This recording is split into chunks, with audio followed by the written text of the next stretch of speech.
Hello बच्चों, good morning, welcome back. 10th arithmetic progression हम already start कर चुके थे और पिछले वीडियो लेक्चर में हमने ये टॉपिक पढ़ा था। मैं आप थोड़ा सा रिवाइज करवा देता हूं आपको। हमने पढ़ा था इसके बारे में, nth टर्म ऑफ एपी पढ़ा था ये चीज, nth term of an AP. तो nth टर्म के लिए हमने सिंपलेस्ट एक फॉर्मूला देखा था, वो फॉर्मूला था ये था a is equal to a plus n minus 1 into D. ठीक है, ये क्या था, किसी भी सीरीज के nth टर्म, मतलब वो टर्म कोई सा भी हो सकता है। जैसे मान लो कि अगर मैंने कोई सीरीज दी 2 4 6 8 dot dot dot dot dot करके कुछ भी एक हमारे पास सीरीज है। ये कैसी सीरीज है, ये एक अरिथमेटिक प्रोग्रेशन है एपी। ये अगर हमारी एपी है और अगर हमको कोई पूछता है कि इसका 20th टर्म निकालो, मतलब कौन से नंबर का टर्म निकालो, 20वीं पोजीशन पर जो टर्म आने वाला है वो। क्योंकि अभी इस सीरीज में हमारे पास कितने टर्म्स हैं, first term, second term, third term, fourth term. ऐसा 20 वाली पोजीशन पर कौन सा टर्म आएगा हम वो कैसे निकालेंगे, इस फॉर्मूले से। ठीक है, तो अब 20 टर्म के लिए हम क्या करेंगे, a20 निकालना है हमको। तो सबसे पहले a की वैल्यू, a मतलब हमारा क्या होता है, फर्स्ट टर्म। तो फर्स्ट टर्म क्या है हमारा 2, हम इस फॉर्मूले में 2 रख देंगे, प्लस n माइनस 1। अब n क्या है हमारा, जो टर्म वो पूछ रहा है। जैसे इसने पूछा है कौन सा 20 टर्म, तो हम वहां पर n की जगह पर क्या रखेंगे 20। तो 20 माइनस 1 कितना हो जाएगा, 19 हो जाएगा। और उसके बाद d मतलब होता है हमारा कॉमन डिफरेंस। कॉमन डिफरेंस मतलब कि जैसे फर्स्ट टर्म है सेकंड टर्म, तो सेकंड टर्म में से फर्स्ट टर्म माइनस करो, या थर्ड टर्म में से सेकंड टर्म माइनस करो, या फिर फोर्थ टर्म में से थर्ड टर्म माइनस करो। तो जो भी डिफरेंस आएगा वो हमारा क्या कहलाएगा वहां पर d। तो जैसे यहां पर इस सीरीज में डिफरेंस कितना आ रहा है 4 और माइनस 2, 4 माइनस 2 मीन्स 2। तो इस 19 का मल्टीप्लाई इसमें हो जाएगा 2। क्या आया है 2 प्लस 19 2 जा 38, मतलब 2 प्लस 38 कितना हो गया 40। मतलब आप खुद ही देख लो कि 2 4 6 8 उसके बाद 10 12 ऐसे करके अगर हम चलेंगे तो 20th वाली पोजीशन पर कौन सा नंबर आने वाला है 40। तो हम ऐसे ही इसी फॉर्मूले की हेल्प से कोई सा भी जो टर्म है, जो कि बोला जाता है nth टर्म, nth टर्म मतलब कोई सा भी टर्म हो सकता है, इसीलिए उसको nth लिखा जाता है। ठीक है, तो हम इसको निकाल सकते हैं। ये हमने ऑलरेडी पिछले वीडियो लेक्चर में मैंने पढ़ा दिया था आप लोगों को, और आपको बोला था मैंने कि एक्सरसाइज 5.1 और 5.2 उसी की बेसिस से आप कर सकते हो उसको। कुछ क्वेश्चन में डाउट हो सकता है, वो डाउट को आपके पास रखो, आपके नोटबुक में लिखो, रख लो, या फिर टेक्स्ट बुक में ही रहने दो। हम जब भी मिलेंगे हम उन चीजों को डिस्कस करेंगे। ठीक है, तो आज हम इस टॉपिक को कंटिन्यू कर रहे हैं और आज हम पढ़ने वाले हैं किसको, sum of first n term of AP. बहुत सिंपल है, थोड़ा सा ध्यान लगाने की जरूरत है। क्या पढ़ रहे हैं हम आज, सम मतलब उनका एडिशन। मतलब अगर हमारे पास कोई एपी दे रखी है, एपी मतलब अरिथमेटिक प्रोग्रेशन दे रखा है, तो उसका पूरी सीरीज का अगर कोई पूछता है कि इसका सम क्या होगा। जैसे कि अगर मैं एग्जांपल ले लूं, एक एग्जांपल ले लिया मैंने, ये मेरी सीरीज है 1 2 3 4 5 डॉट डॉट डॉट डॉट, ये सीरीज चल रही। ये अरिथमेटिक प्रोग्रेशन है बिल्कुल, क्योंकि देखो पहला टर्म ए है, ए 1 है, उसके बाद 2 माइनस 1 करेंगे तब भी 1 आएगा, 3 माइनस 2 करेंगे तब भी 1 आएगा, 4 माइनस 3 करेंगे तब भी, मतलब हमेशा कॉमन डिफरेंस हमारा सेम है। मतलब ये सीरीज अरिथमेटिक प्रोग्रेशन। पर अगर इसको कोई बोल देता है कि ये अगर 150 तक चल रही है, कि 1 2 3 dot 5 dot dot dot dot dot करके 150 तक चल रही है, बोले इस पूरी सीरीज को जोड़ के बता दो, इस सीरीज को पूरे को सम करके बता दो। तो हम क्या करेंगे, उनको जोड़ने बैठेंगे कि 1 में 2 जोड़ा 3 आया, 3 में 3 जोड़ा 6 आया, 6 में 4 जोड़ा 10 आया, 15 नहीं ना, उसके लिए कोई फॉर्मूला होगा। तो बस वही तो इस टॉपिक का नाम है कि sum of first n term. First n term मतलब ये जो n टर्म्स है, जैसे कि इस सीरीज में कितने टर्म्स है 150 टर्म है, 1 से लगाकर 150 तक है, तो 150 टर्म का हमको सम निकालना है। तो इसके लिए फॉर्मूला होता है, इसको लिखा जाता है Sn। जैसे कि हमने n लिखा था, ऐसे ये सम के लिए क्या लिखा जाता है Sn, और इसका फॉर्मूला होता है ये n/2, फिर ब्रैकेट लगेगा स्क्वायर ब्रैकेट, और उसके अंदर रहेगा आपका 2a plus n minus 1 into D. Formula आपके पास बोर्ड पर भी लिख दिया है मैंने, आपकी टेक्स्ट बुक में भी ये चीज मिल जाएगी आपको। ये फॉर्मूला होता है, जैसे हमने nth टर्म का फॉर्मूला देखा था a plus n minus 1 into D, वैसे इस सम का भी फॉर्मूला होता है n/2 ब्रैकेट के बाहर रहेगा, और उसके बाद पूरे ब्रैकेट के अंदर रहेगा 2a plus n minus 1 into D. बोले सर इससे निकाल के बता दो एक बार, बुलाओ निकालते। ठीक है, sum of n terms n/2। अब यहां पर n क्या है, n मतलब इस सीरीज के कितने टर्म्स, जो उसने पूछा है या हमसे मांगा है कि इसका जवाब दो। तो अपने सीरीज में कितने टर्म्स है, लास्ट टर्म क्या है 150, तो यहां पर आ जाएगा आपका 150 डिवाइडेड बाई 2, फिर 2 इंटू ए मतलब फर्स्ट टर्म 1 प्लस एन कितना है, वही अपना 150, तो 150 में से 1 माइनस किया, कितना आ गया 149। एक काम करते हैं, इसको 150 नहीं करते, आप कंफ्यूज हो जाओगे, इसको 100 ही लेने दो, ठीक है। 100 इसलिए कर रहा हूं ताकि अभी एक मैंने मन से एग्जाम्पल लिया है, ये बुक का एग्जाम्पल नहीं, मन से एग्जाम्पल लिया, आप कंफ्यूज ना हो जाए, इसलिए मैं थोड़ा सा इसको ऐसा कर लेता हूँ। 100 माइनस 1 कितना होगा 99 into D, D common difference कितना है, कॉमन डिफरेंस कितना है 1, और पहले इसी को डिवाइड, हमेशा जब भी इस क्वेश्चन को इस तरह के सम निकालने की वाली बात आती है तो आप जो ब्रैकेट के बाहर है ना, इसको पहले से डिवाइड करके रखिए। तो जैसे 100 को 2 से डिवाइड करा, कितना आएगा 50 आएगा, 2 इंटू 1 2 प्लस 99 इंटू 1 कितना हो गया 99, अभी 99 और प्लस 2 कितना हो गया 101, तो 101 का 50 में मल्टीप्लाई कर दो, आपका आंसर आ जाएगा 5 1 5 500 5 5 मतलब 5050। ये पूरी सीरीज का मतलब 1 से लगाकर आप 100 तक के नंबरों को अगर आपस में जोड़ते हो तो आपको सम कितना मिलने वाला है। इतनी बात समझ में आ गई। यही हमारा एक्सरसाइज 5.3 वाला जो टॉपिक है, sum of nth term of N AP, उसमें हमको यही सारी चीजें पढ़ना है, ठीक है। कुछ और क्वेश्चन में ले लेता हूं जिसमें कि आपको वेराइटी मिल जाएगी कि ये तो एक डायरेक्ट सीरीज दे दी उन्होंने, ये हमको क्या दे दी, डायरेक्ट सीरीज दे दी और उसको बोल दिया कि इसका सम निकाल दो। चलो और एक क्वेश्चन निकालते हैं, जैसे कि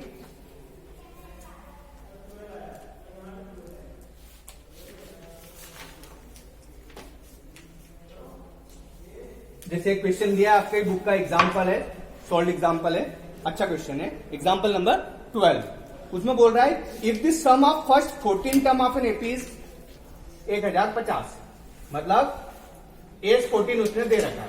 क्या बोला है, सम ऑफ 14 टर्म्स, मतलब एक कोई सीरीज रही होगी, हमको नहीं पता अभी सीरीज क्या है। उसने बोल दिया कि एक सीरीज है जिसके पहले 14 टर्म को अगर उसने जोड़ा तो उसका सम कितना आया 1050, 1050 हमने लिख दिया यहाँ पर। दूसरा वो बोल रहा है कि फर्स्ट टर्म इज 10, उसका पहला टर्म जो है वो 10 दे रखा है, मतलब ए की वैल्यू दे रखी है उसने, पहला टर्म ए होता है, ए की वैल्यू उसने 10 दे रखी है। फिर वो बोल रहा है कि उसका 20th टर्म फाइंड करो, मतलब A20 उसको क्या करना है, फाइंड करना है। ये आपके सामने बुक का एक क्वेश्चन है। मैंने क्वेश्चन की वैरायटी के हिसाब से चल रहा हूं कि एक बहुत नॉर्मल सीरीज थी, आपको सम करना था, आपने डायरेक्ट फॉर्मूला लगाया था।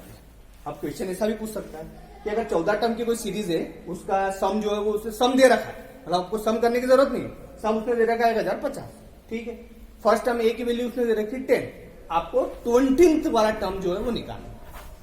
आई बात, मेरी बात समझ में आ रही है?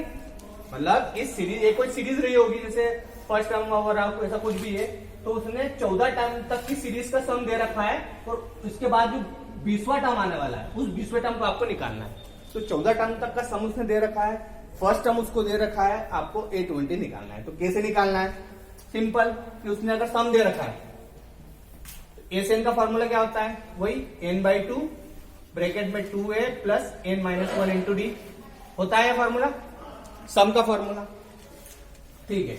ए से एन मतलब ये समझो कि अपना S14 है, S14, तो S14 की वैल्यू कितनी दे रखी है हमको 1050, तो हम यहाँ पर लिख देंगे इसमें 1050, n/2, n मतलब क्या, कितने टर्म्स है, 14 टर्म्स है, तो 14/2,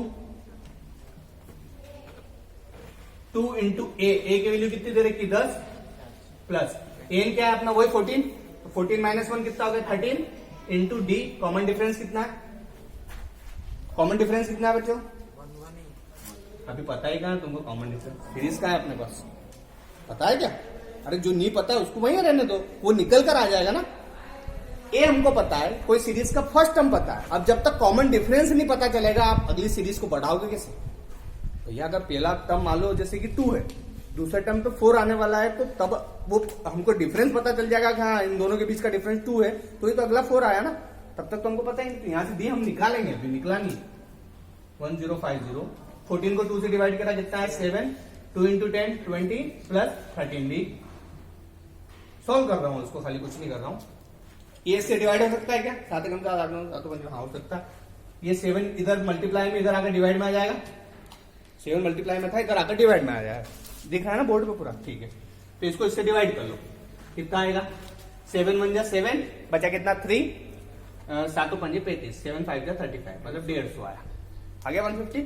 इधर क्या बचा है 20 प्लस 13 डी, फिर सोल्व कर लो, ये 20 प्लस का 20 उधर जाएगा, -20 हो जाएगा, मतलब 150 में से 20 माइनस हो गया, कितना बचा 130 बचा, इधर बचा 13 डी, मतलब डी की वैल्यू कितनी आ गई यहाँ से 130 डिवाइडेड बाय 13, मतलब 10 आ गई, डी की वैल्यू 10 आ गई। चलो ए भी पता चल गया, डी भी पता चल गया। और वो पता कब से कैसे चला, उसने हमको सीरीज का सम दे रखा था, हमने सम वाला फार्मूला लगाया और डी की वैल्यू निकाली। अब जैसे हमको डी की वैल्यू और ए की वैल्यू पता चल जाती है, तो उसमें कौन सा टर्म हमको निकालने का बोला है बच्चों, कौन सा टर्म निकालने का बोला है उसने, 20th टर्म, 20 पोजीशन पर जो टर्म है उसकी वैल्यू निकालना है। तो nth टर्म निकालने का क्या फॉर्मूला है, इसके पहले वाला जो हमने फॉर्मूला पढ़े वही, an is equal to a plus n minus 1 into D. ठीक है, सम की मदद से हमने क्या निकाला, डी की वैल्यू निकाल ली, मतलब अपने पास a भी आ गया, d भी आ गया। तो nth टर्म में अपने को यही चाहिए, इसके अलावा क्या चाहिए, a चाहिए और d चाहिए। a मिल गया, पता चल गया हमको, d पता चल गया। अब वो बोल रहा है कौन सा 20 टर्म, तो a20 निकालना है। a क्या है हमारा 10 रखेंगे, 20 टर्म तो मतलब n की वैल्यू कितनी 20, तो 20 माइनस 1 कितना हो गया 90 इंटू डी, डी की वैल्यू कितनी आ गई 10 प्लस 90 इंटू 10 190 में 10 जोड़ा तो कितना आ गया 200। मतलब इस सीरीज का 20th टर्म जो है वो क्या निकलने वाला है हमारा 200। बात समझ में आ गई, बहुत सिंपल वे में आपको मैं समझाने की कोशिश कर रहा हूं, क्योंकि इनको आपको एक बार समझने के बाद आपको बहुत सारी वैरायटी मिलेगी। मतलब हो सकता है आपकी टेक्स्ट बुक में कितने क्वेश्चन है, 10 क्वेश्चन दे रहे हैं, आपको उन 10 क्वेश्चन में 5 तरह की वैरायटी मिल सकती है। सॉरी, इसमें तो बहुत सारे क्वेश्चन है, 20 क्वेश्चन, बहुत अच्छा, मजा भी आएगा करने में। 20 क्वेश्चन में मैं बोल सकता हूँ कि हाँ हो सकता है तुमसे 10-15 क्वेश्चन बन जाए, और एक आध 4-5 क्वेश्चन में डाउट हो सकता है, कोई बात नहीं, डाउट को डाउट ही रहने दो, क्योंकि जब तक डाउट ही नहीं होगा तब तक हम सीखेंगे नहीं, बिना डाउट के हम चीजें सीख ही नहीं पाते हैं। ठीक है, बात समझ में आ गई, ठीक है। एक और क्वेश्चन हम ट्राई मारते हैं, चलो एक और क्वेश्चन की वैरायटी, बहुत अच्छा क्वेश्चन है ये भी।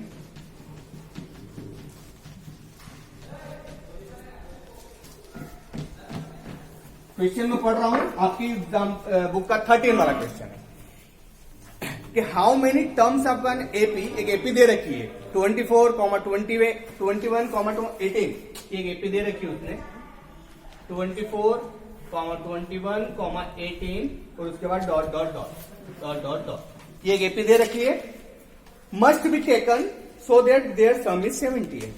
मतलब एक एपी उसने दे रखी है, सुनना मेरी बात, पहले क्वेश्चनों को समझ लो आप।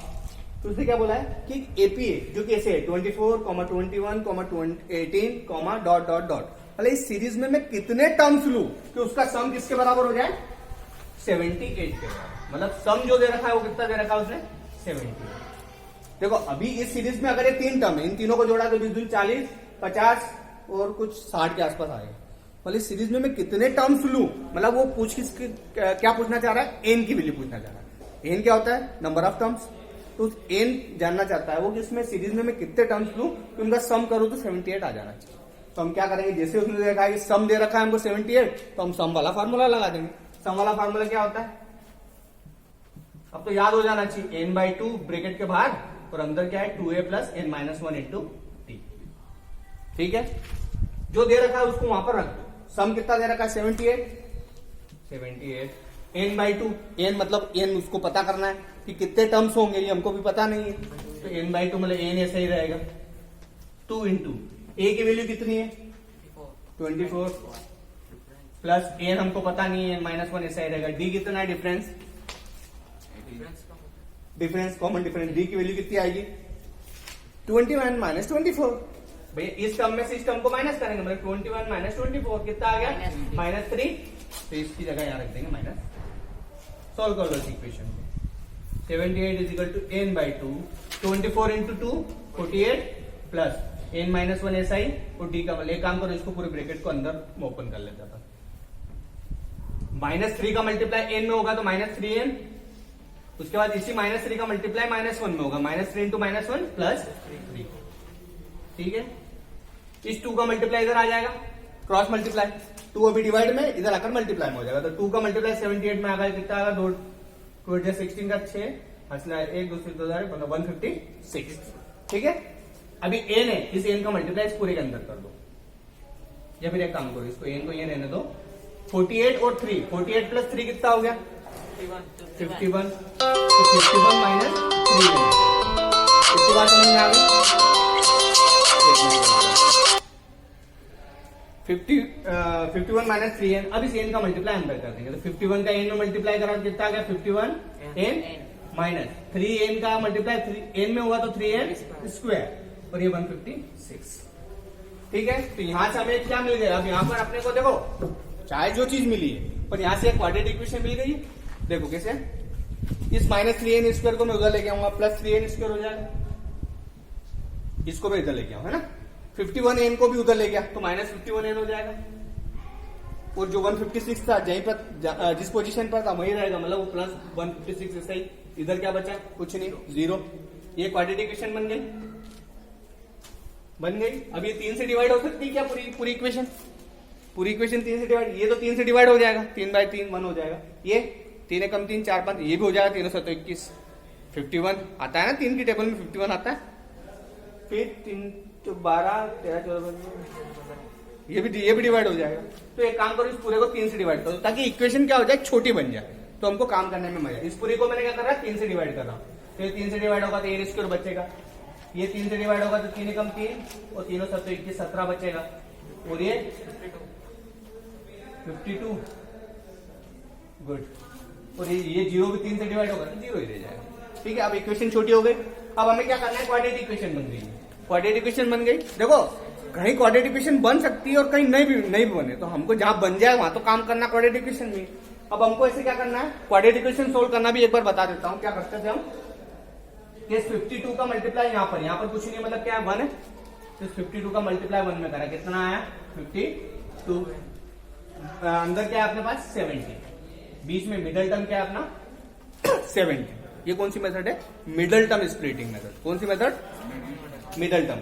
तो अब हमें ऐसे 2 नंबर ढूंढना है, सुनना मेरी बात, इस क्वाड्रेटिक इक्वेशन को सोल्व करने के लिए कि हमें से 2 टर्म्स या 2 नंबर ढूंढना है जिनको मल्टीप्लाई करूं तो कितना आना चाहिए 52, और जिनको जोड़ू या घटाऊं तो कितना आना चाहिए 70। अब ऐसे 2 नंबर कैसे हो सकते हैं, ऐसे 2 नंबर ढूंढो, कुछ नहीं करना होता है बेटा। ये देखो 52 है ना अपने पास, इसको डिवाइड करो, 2 दूनी 4 1 5 2 6 12, 2 1 कम 2 2 3 6 13, 13 कम, तो 13 का तो कोई डिवाइड होता ही नहीं। तो यहां से क्या मिल रहा है 13 और 2 दूनी 4, 13 और 4 17 होते हैं, और 13 चौक 52 भी होता है, मिल गए 2 नंबर हमको। क्या करा मैंने, कुछ नहीं, 52 को डिवाइड करके देख लिया, पेयर बन गए, ये 13 है और ये 2 दूनी 4, तो 13 और 4 17 भी होता है, और 13 चौक 52 भी होता है, हो गया अपना काम। तो बस इसको यहाँ पर रख दो, किसकी जगह पर 17 की जगह पर। तो ये n स्क्वायर माइनस 17 की जगह हमने क्या लिख दिया 13 प्लस 4, 17 की जगह मैंने क्या लिख दिया खाली 13 प्लस 4, और प्लस 52 इक्वल टू 0। इस इक्वेशन को सोल्व कर रहा हूं बस, और कुछ नहीं कर रहा हूं। n स्क्वायर, इस 13 का मल्टीप्लाई n में हुआ तो 13n, फिर इस 4 का मल्टीप्लाई n में हुआ तो -4n plus 52 equal to 0। Quadratic equation हम ऐसे सोल्व करते हैं। फिर इन दोनों में से और इन दोनों में से कॉमन लेना है, तो मतलब जो चीज दोनों के पास हो वो हम चीज क्या करेंगे, बाहर निकाल लेंगे। इन दोनों में कॉमन क्या है, n स्क्वायर और 13n में n कॉमन है, तो मैंने n क्या कर दिया, बाहर कर दिया। तो यहाँ पर एक n बाहर हुआ तो एक n बचा, माइनस यहाँ से n बाहर हुआ तो क्या बचा 13। ठीक है, ये इस प्रोसेस को हम क्या बोलते हैं, कॉमन लेना है। फिर कुछ चीजें जो दोनों के पास हो उसमें से अपन थोड़ा थोड़ा निकाल लो। तो दोनों के पास n था इसलिए मैंने n बाहर कर लिया। सेम यहाँ पर भी करेंगे, यहाँ से क्या कॉमन ले लो, बचना यही चाहिए, n माइनस 13 ही बचना चाहिए। देखो n माइनस 13 बचना चाहिए, तो यहाँ पर n बचे तो यहाँ से क्या कॉमन लेना पड़ेगा, 4 कॉमन लेना पड़ेगा। ये 4 कॉमन लिया तो देखो ऑटोमेटिकली 13 चौक 52 होता है, -13 बचेगा वहां। आई बात समझ में। तो n माइनस 13 दोनों तरफ है, तो n माइनस 13 एक बार हो गया, और ये n और -4 ये एक बार हो गया। तो एक बार इसको 0 रखेंगे, n माइनस 13 को 0 रखेंगे, और एक बार n माइनस 4 को 0 रखेंगे। तो यहाँ से ये -13 उधर गया तो +13 हो गया, मतलब n की वैल्यू क्या आ गई 13, और यहाँ से n की वैल्यू कितनी आ गई 4। ठीक है, तो उससे क्या पूछा था कि इस सीरीज में कितने टर्म्स लू में कि उसका सम कितना आना चाहिए 78। तो आपका आंसर क्या है 4 और 13 दोनों हो सकते हैं। देख लो, अगर 4 रखा तो इसमें अगर चौथा टर्म ले लिया मैंने, चौथा, तो 24 के बाद 21, 21 के बाद 18, 18 के बाद 3 माइनस कर दो कितना होगा 15 होगा। n की वैल्यू 4 है मतलब 4 टर्म, इन चारों को जोड़ोगे आपको 78 मिल जाएगा। बात मेरी समझ में आ गई। और वैसे अगर आप 13 टर्म ले लोगे, 13 टर्म में देखो ऐसा होगा, आप बोलोगे सर ये 78 आ गया तो 13 टर्म के बाद 78 कैसे आएगा? तो आप देखो ना ये माइनस होती जा रही है सीरीज, मतलब आप 0 पे भी पहुंच जाओगे उसके बाद माइनस में भी चले जाओगे। आई बात समझ में? चलो ले लो एक एग्जाम, समझने के लिए कुछ भी कर सकते हो आप। ये 15 आया, 15 के बाद 12 आएगा, 12 के बाद कितना आएगा 9, ठीक है 9 के बाद कितना आएगा 9 में माइनस करते जाओ ना बेटा, 3 माइनस करना है 6 में गया 3 के बाद 0 के बाद -3 के बाद -6 -9 -12 ऐसे करके आपको 13 टर्म्स लेना है। 1 2 3 हो गए, 4 5 6 7 8 9 10 11 12 13 हो गए। अब इनको आपस में जोड़ोगे तो आपको 78 ही मिलेगा। मेरी बात समझ में आ गई? तो ये क्वेश्चन है और ये हमारी एक्सरसाइज थी जिसमें कि हमको क्या पढ़ना था, सम ऑफ n टर्म्स। मतलब अगर आपके पास कोई सीरीज दे रखी, कुछ भी क्वेश्चन कैसे भी बन सकते हैं, आपको ये जब आप एक्सरसाइज 5.3 देखोगे ना तो इसमें आपको बहुत सारी वेराइटी मिलेगी कि यार ये दे रखा है, ए दे रखा है, डी दे रखा है, हमको बोल रहा है वो सम निकाल देंगे हम। हो सकता है उसने कोई टर्म्स की वैल्यू दे रखी है कि 12वां टर्म दे रखा है कि 12th टर्म ये है, 8 वाला टर्म ये है, तो फिर बोल रहा है कि उसका सम निकाल दो या फिर उसका 5वां टर्म निकालो और उसके बाद उसका सम निकाल दो। तो देखो क्वेश्चन कैसा भी बन सकता है, पर हमको हेल्प किसकी लेना है, सिर्फ इसी फॉर्मूले। कौन सा वाला? ये वाला n/2 2a + n - 1 × dy। ठीक है, ये सम का फॉर्मूला है। और एक फॉर्मूला इसके पहले हमने देखा है, कौन सा? an = a + n - 1 × d। इसके अलावा इस पूरी सीरीज में या पूरी एक्सरसाइज में कोई भी फॉर्मूला नहीं, सिर्फ 2 फॉर्मूला। बस आपको क्वेश्चन देख कर समझना है कि कब कौन सा लगा। आई बात समझ में? तो इस वीडियो लेक्चर में मैं इससे ज्यादा आपको चाहता नहीं हूं कि कुछ और एक्सप्लेन करूं। हो सका तो एक और वीडियो में लेक्चर ले लूंगा जिसमें कि आपके पास जो डाउट वाले क्वेश्चन होंगे उन चीजों को हम सोल्व कर लेंगे। ठीक है, भले वो आधे घंटे का लेक्चर हो, कोई फर्क नहीं पड़ता उससे। तो सिर्फ जो डाउट वाले क्वेश्चन होंगे वो कर लेंगे हम।